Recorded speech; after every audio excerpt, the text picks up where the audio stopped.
সৌন্দর্য কি? এর কোনো ইউনিভার্সাল ব্যাখ্যা কি আপনার কাছে আছে?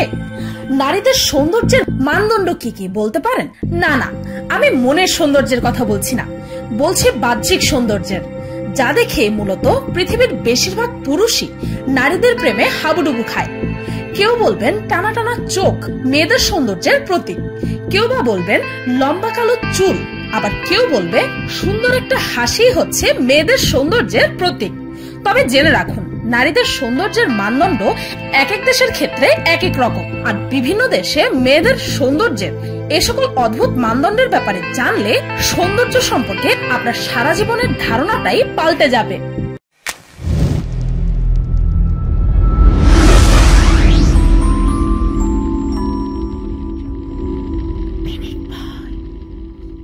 ঠোঁট ও কানে বড় ছিদ্র।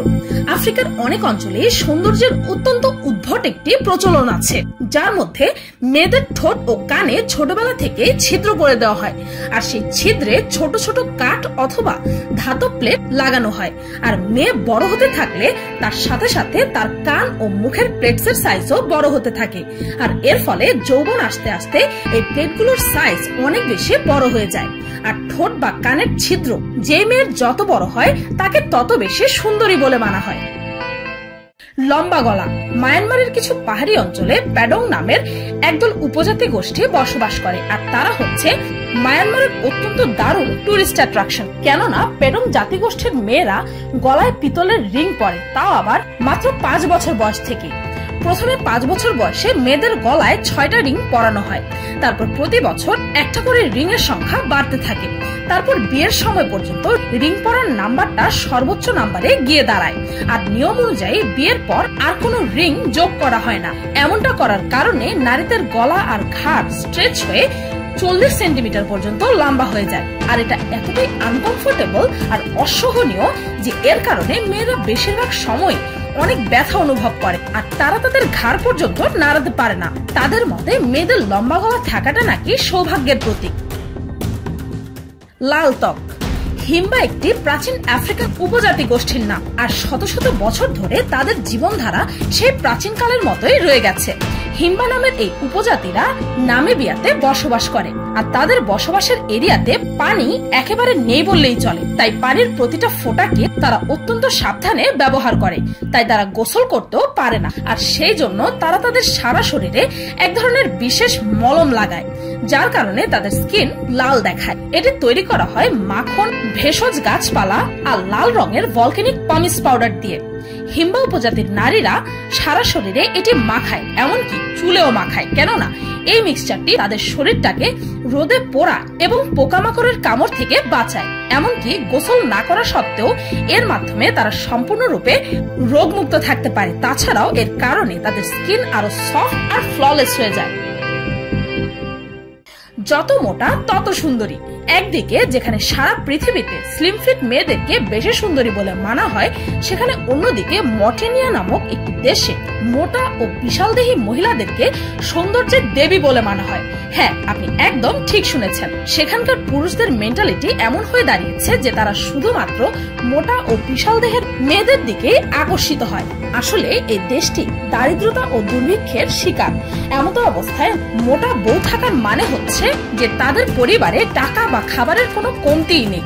তাই বিয়ের আগে মেয়েদেরকে মোটা বানানোর জন্য অনেক বেশি চর্বিযুক্ত খাবার খাওয়ানো হয়, এমনকি অ্যানিমাল গ্রোথ হরমোন, যা কিনা এমন এক ওষুধ যে ওষুধ গরু ও অন্যান্য পশুদেরকে মোটা বানানোর জন্য খাওয়ানো হয়, সেই ওষুধও মেয়েদেরকে খাওয়ানো হয়।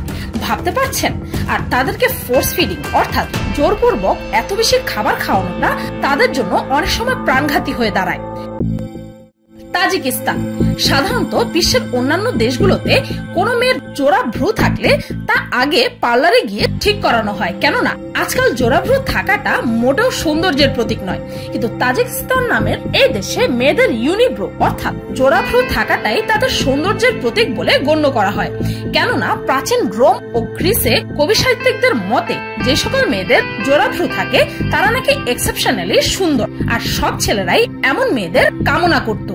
আর এত বছর পরেও তাজিকিস্তানে আজও মেয়েদের জোড়া ভ্রুকে তাদের সৌন্দর্যের প্রতীক বলে মানা হয়। তাছাড়াও বলা হয়ে থাকে যে মেয়েদের আইব্রোর মাঝে যত কম দূরত্ব থাকবে তার হাজবেন্ড তার ততই ক্লোজ থাকবে।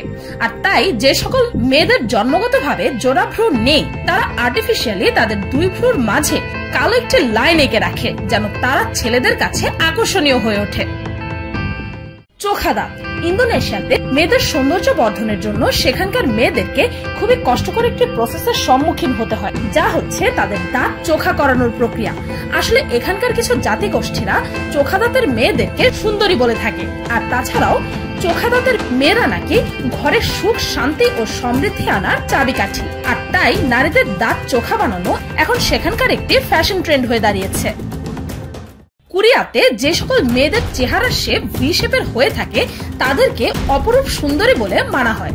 এই ভি শেপের চেহারার ক্রেজ কোরিয়ানদের মধ্যে এতটাই বেড়ে গেছে যে যদি কোনো মেয়ের জন্মগতভাবে ভি শেপ চেহারা না থাকে তাহলে সার্জারি করিয়ে তার চেহারা ভি শেপ করানোর অপশন আছে। তাছাড়াও কোরিয়াতে আপনি এমন অনেক বিজ্ঞাপনই দেখতে পাবেন যেখানে কিনা শুধুমাত্র ভি শেপের চেহারার মেয়েদেরকে মডেল হিসাবে নেওয়া হয়। এমনকি কোরিয়াতে এমন অনেক প্রোডাক্টে বিক্রি করা হয় যে প্রোডাক্টগুলোর কোম্পানি দাবি করে যে সেই সকল প্রোডাক্ট ইউজ করলে নারীদের চেহারা নাকি ভি শেপের হয়ে যাবে। ফর্সা ত্বক। বাংলাদেশ, ইন্ডিয়া, চায়না, থাইল্যান্ড সহ অনেক এশিয়ান দেশে ফর্সা ত্বকের মেয়েদেরকে সুন্দরী বলে মানা হয়। আর এটি কোনো নতুন প্রচলন নয়। এশিয়ান দেশগুলোর যে কোনো কসমেটিক্স এর দোকানে গেলে আপনি ত্বক ফর্সা করার ক্রিম পাবেনই পাবেন। এই প্রচলনটি ইনফ্যাক্ট আদিম যুগ থেকে চলে আসছে, কেননা আদিম যুগে রাজা মহারাজার স্ত্রী ও বোনেরা রাজমহলের ভেতরেই থাকতেন, তাদের কড়া রোদে কাজ করতে হতো না। তাই জন্মগতভাবে ডার্ক স্কিন না হলে তারা ফর্সাই থাকতো। আর গরিব ঘরের মেয়েরা কড়া রোদে খেতে কাজ করার কারণে তাদের ত্বক রোদে পুড়ে ডার্ক হয়ে যেত, আর কেউই নিজেকে সে সময়ও গরিব দেখাতে চাইতো না। তাই এই প্রচলনটি শুরু হয়েছিল। যদিও সেই হিসাবটা এখন আজকের এই দিনে আর প্রযোজ্য নয়, তবু আজও অনেক ডার্ক স্কিন মেয়েদেরকে অবহেলা আর অপমানের শিকার হতে হয়, যা কিনা আজকের এই শিক্ষিত সমাজের জন্য অত্যন্ত লজ্জাজনক এক ব্যাপার। তো এই ছিল বিশ্বব্যাপী নারী সৌন্দর্যের কিছু অত্যন্ত উদ্ভট ও ভিন্নধর্মী সৌন্দর্যের মাপকাঠি। তবে আমি এইটুকুই বলবো যে প্রকৃতির প্রদত্ত রূপই যে কোনো মানুষের সৌন্দর্যের মূল মাপদণ্ড হওয়া উচিত, আর বাহ্যিক নয়, বরং মনের সৌন্দর্যই আসল সৌন্দর্য। এই কথাটি যে বোঝে বাস্তবে সেই হচ্ছে প্রকৃত সৌন্দর্যের পূজারী, আর সেই হতে পারবে প্রকৃত সুখের অধিকারী। ভিডিওটি এই পর্যন্তই। ভিডিওটি ভালো লাগলে একটি লাইক দিতে ভুলবেন না, আর কমেন্ট করে অবশ্যই জানাবেন যে আমার এই লিস্টে থাকা কোন সৌন্দর্যের প্রথাটি আপনার কাছে সবচেয়ে বেশি অদ্ভুত লেগেছে। আর আমার চ্যানেলটিকে সাবস্ক্রাইব করুন প্রতিদিন এমন সব অদ্ভুত ও মজার সব ভিডিও দেখতে। আজকের মতো পর্যন্তই, দেখা হচ্ছে পরের ভিডিওতে।